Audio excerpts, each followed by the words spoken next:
So how do you get pre-approved for an SBA loan for a business acquisition? I get this question almost every day now, it seems like. And I wanted to create this episode all around the pre-approval process.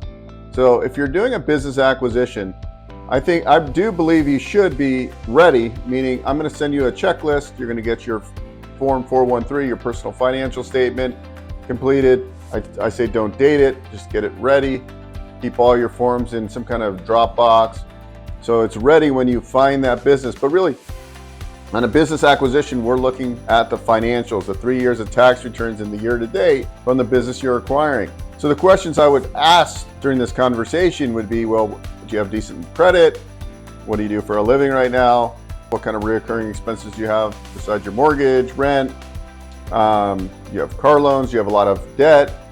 If you already own a business, are you running losses on those other businesses? These are all the kind of pre-qualifying questions. Based on that conversation, we have a pretty good insight whether, from a borrowing standpoint, you should be SBA eligible.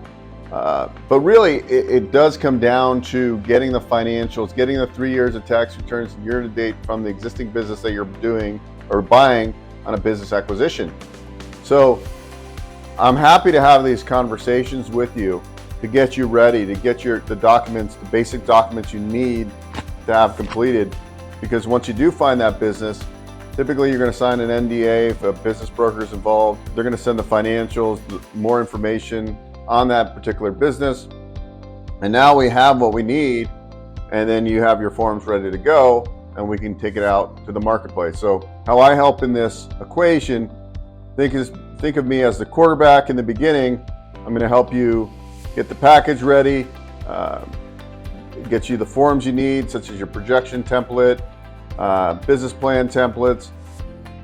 Then what I do is once we put the package together, I'm going to go out to the market, the banks, the credit unions, the non-bank SBA lenders I work with, and I'm going to go and figure out where we're going to structure this deal, who we can bring it to, and where we're going to get the most advantageous terms. SBA 7A loans, if there's no real estate involved, it's going to be a 7A loan most likely, right? Or if it's a small loan, it could be an express. But if there's real estate involved, then we're going to compare the SBA 7A versus the 504.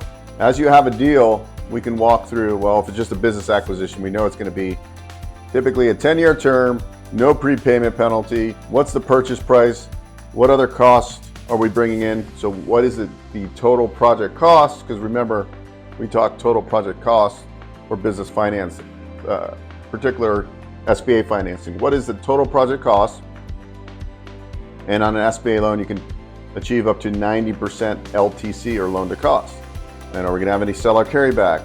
Or maybe the tax returns, they're running a lot of personal expenses through the tax returns, so we have to massage the story, figure out what the current business owner is running through the business account, what are one-time expenses, what won't be there once we take over the ownership of this business.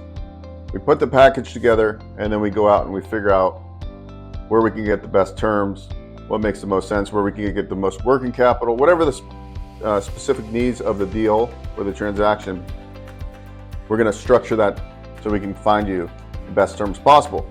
So what is needed in the initial package? Your financials for the past 3 years, tax returns, W-2s.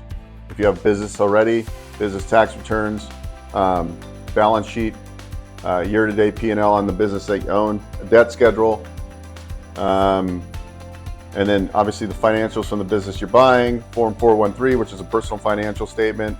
There's also Form 1919, which is kind of like a loan application for SBA.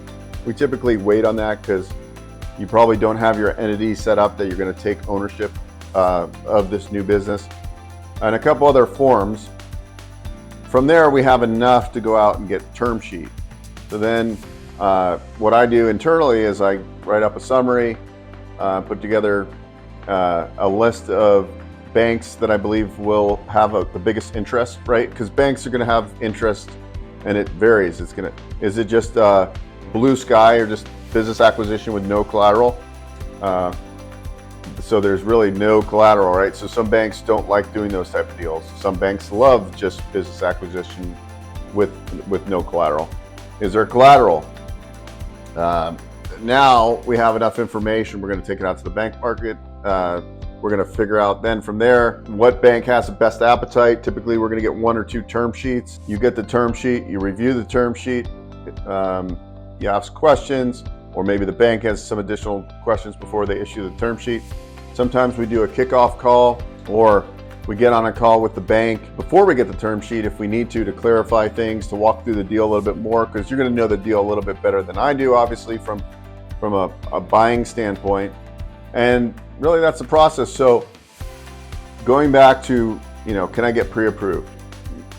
In theory, as a buyer, you have good credit, financials are verified. That makes you a strong buyer. But at the end of the day, we need the financials from the business. That's where you're really that's the way I like to do it, because then we get a term sheet.